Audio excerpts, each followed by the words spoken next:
ये जो कुंभ लगाया है, ये कुंभ मेला गोसाइयों का सम्मेलन है। हाँ वो तो है। कोई कुंभ मेला नहीं होता है। गोसाई लोग पर्वों पर स्नान करने के लिए अपने अपने गांव से अपने बैलगाड़ी यात्रा हाथी घोड़ा जिस पर जैसी व्यवस्था वो आकर कुंभ नहाया करते थे कि ये पर्व है इतने बज के इतने मिनट पे है, तो अपने नहा लिया झुंडियों के साथ में। क्या ये झुंडियों का परिवर्तन सन 547 विक्रमी संवत 603 सन 547 में सर्वप्रथम संगठन बना।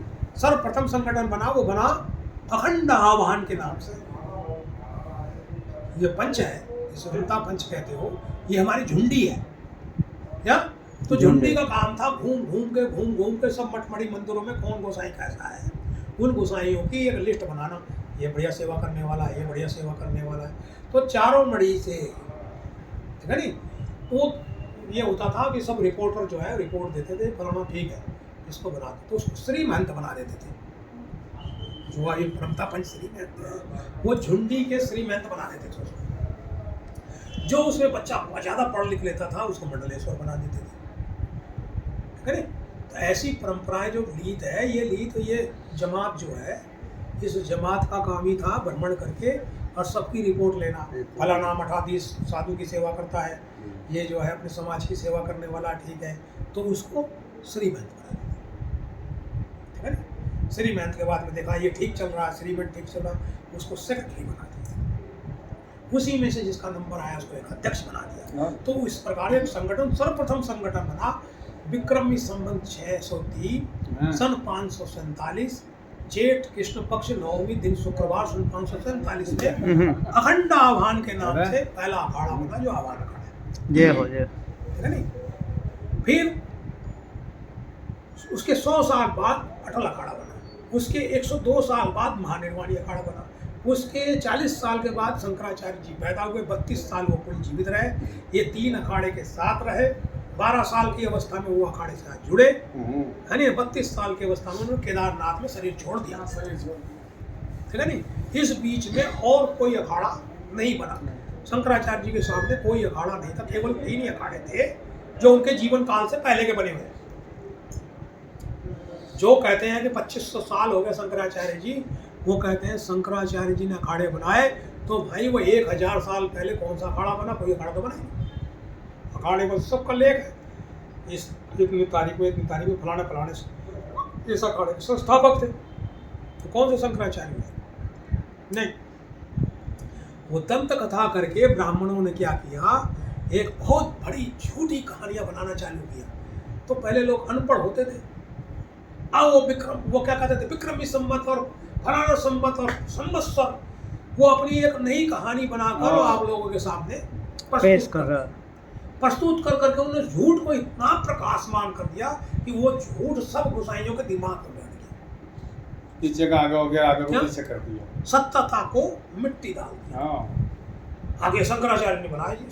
शंकराचार्य को हमको कोई जो भी इस बात को शंकराचार्य का, वो हमको खाली इस बात को बता दे कि शंकराचार्य गिरी थे, पुरी थे, भारती थे, तीर्थ थे, आश्रम थे, अरण्य थे, वन थे, क्या थे? वो कुछ नहीं थे, भी नहीं पता। उनका चोटी नहीं कटी, उनकी यज्ञो पवित्र नहीं होता, तो वो हमारे गुरु कैसे हो गए? वो तो सही है। कोई इस बात का जवाब दे देवे कि भाई आपके शंकराचार्य गिरिपुरी पर्वत सागर दशना 52 मणि में क्या थे? कुछ नहीं थे। उसमें थोड़ा गुरुदेव उन्होंने युद्ध जो हुआ, युद्ध हुआ बौद्धों से, शंकराचार्य ने ज्ञान से उसको पराजित कर लिया। मंडन मिश्र, ठीक है नहीं, ज्ञान से पराजित किया। अब उसने कहा लड़ाई करो, अब मेरे पास तो फौज है, मैं तो फौज चढ़ा दूंगा। तुम एक अल्लाह सन्या क्या करेगा एक साधु? एक साधु क्या कर सकता है? फिर वो भी पंडित, पोथी तो पढ़ लेता है, डंडा तो चला नहीं सकता, वो दंडी स्वामी। हर ब्राह्मण को दंड धारण कराया जाता है यज्ञो पवित्र कराते समय। यज्ञो पवित्र जब होता है तो वो दंडी स्वामी स्वरूप होता है, नारायण स्वरूप बनाते हैं उसको, भगवान विष्णु का अंश माना जाता है। हम तो रुद्रकांश है, हम है रुद्रकांश, तो हम विष्णु के अंश में क्यों जाएंगे? नहीं जाना सही है, नहीं जा सकते ना। अब किसी को तुमको कहो, किसी भी आप गोसाई को कहोगे कि तू क्या बैरागी बनेगा, क्या मैं क्यों बैरागी बनूंगा, मैं तो बैरागी का गुरु हूँ। नहीं बनोगे, ठीक है नहीं। गिरी हो तो दास नहीं बनोगे, नहीं। है तो दास नहीं बन सकते हो, तो फिर कैसे मान सकते हो इस बात को कि नहीं, जगत गुरु शंकराचार्य से हमारा क्या संबंध हुआ? उनकी बात को हमने माना कि भाई धर्म के लिए आप शिव जी का अंश हो, आप युद्ध लड़ सकते हो, और वो मेरे से डंडा लेके मेरे को कह रहा डंडे से भाग जा, नहीं तो मारूंगा। तो अब मैं क्या करूँ? अगर या तो मैंने ज्ञान से तो जीत लिया, लेकिन मैं अगर इससे नहीं जीता तो ये बौद्ध धर्म फैल जाएगा और सनातन पतन हो जाएगा। इसलिए जो है आप लोग मदद करो। तो तीनों अखाड़े की मदद करने के लिए तैयार हो गए। तीनों अखाड़े में जाकर वहाँ लोहा ले लिया। तो परंतु वो बौद्धिस्ट जो थे वो भी कपड़ा पहनते थे, हम भी कपड़ा पहनते थे, दोनों ही जो है कपड़ा वस्त्रधारी थे। तो दोनों में अब युद्ध हुआ। पहले दिन कोई परिणाम नहीं मिला, किसने किसके मार दिया। क्यों? 37 लाख साधु था हमारा। युद्ध लड़ने वाली जो फौज थी हमारी वो 37 लाख थी। एक एक अक्षरी सेना थी 3 अखाड़े में, ठीक है नहीं, 12.5 लाख। ओह, तो कहना मतलब ये एक एक अक्षरी 3 अक्षरी सेना लड़ी हो। 3 अक्षरी जो सेना लड़ी तो शाम को यहाँ पे 37 लाख आदमी को तो नहीं पहचान सकते ना। 37 लाख 37 लाख को कैसे पहचान? 3795 में आफत हो जाएगी। इसका नाम ये, इसका नाम ये फलाने अखाड़े का, फलाने अखाड़े। तो भाई कहीं ऐसा उन्होंने शाम को मीटिंग करी तीनों अखाड़े में, ऐसा तो नहीं है कहीं हम हिंसा अपने कोई मारने लग जा रहे हैं। तो हमने कहा क्या होगा, आप पहचानो कैसे? एक दूसरे को पहचानते नहीं, एक दूसरे को हम पहचानते नहीं। अपने अखाड़े के भी कितने आदमी को पहचानेंगे, अपनी पूरी सेना को नहीं पहचानते। उन्होंने रात को मीटिंग करी। मीटिंग करके शंकराचार्य होगा हमारे पिंड दान करा दो। आप ब्राह्मण हो, आप कहाँ से ब्राह्मण लाए? आप ब्राह्मण हो, हमारे पिंड दान करा दो, क्यों हमें युद्ध का पता नहीं हम कल जिंदे रहेंगे या नहीं रहेंगे। तो रात को जो हमारे प्रजोम संस्कार कुंभ हो गया, तुम्हारा संस्कार हो गया नहीं हुआ, अभी नागा नहीं बने? नहीं बने। तो कोई बात नहीं, इलाहाबाद में बनोगे तो बन जाएगा। वो जो प्रजोम संस्कार उस दिन उन्होंने पिंड दान कर दिए रात में। जब रात में पिंड डाले, उन्हें गए नदी में डालने के लिए, तो पिंड डालने जब गए तो उन्होंने देखा सब हम नंगे हैं, लंगोटी लगा लगा कॉपी पहने हुए सब एक ही है और पिंड दान कर रहे, तो एक दूसरे को देखा।